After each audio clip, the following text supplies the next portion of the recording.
And climate protesters promising to shut down D.C. Police responding to shut them down. It's a Fox urgent.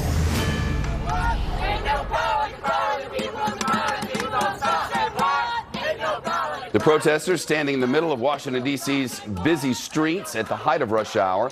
The goal, make it impossible for lawmakers to ignore their demands on climate change by making it impossible for lots of people to get to work. Let's go straight to the scene now. Ellison Barber reporting. She's live in the district. Ellison?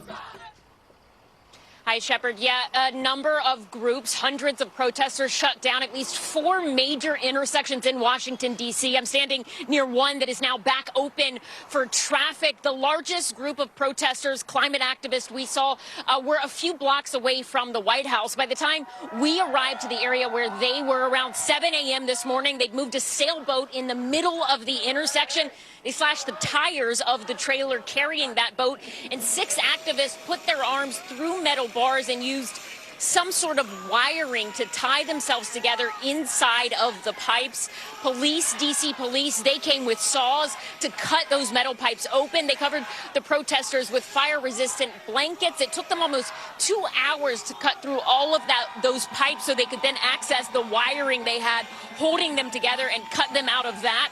Activists say the government in action has forced them into the streets. The group that was blocking that area near the White House on K Street, that's where many banks and businesses have offices. They say they picked that location on purpose. They wanted to inconvenience those people because they say a handful of companies contribute to about 70% of the climate crisis, and some of them have offices in that area.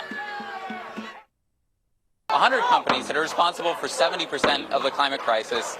And so it is very centralized in a few very wealthy hands, this crisis, but affecting those who are worst off.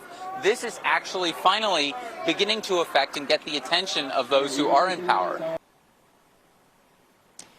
Their main demand is a Green New Deal, one that moves the U.S. economy to 100% clean, renewable energy by 2030 and ends fossil fuel extraction. They say right now, Shepard, neither party has done enough. None of the proposals, they say, have gone far enough. Shepard? Cops making arrests there, or how are they handling it?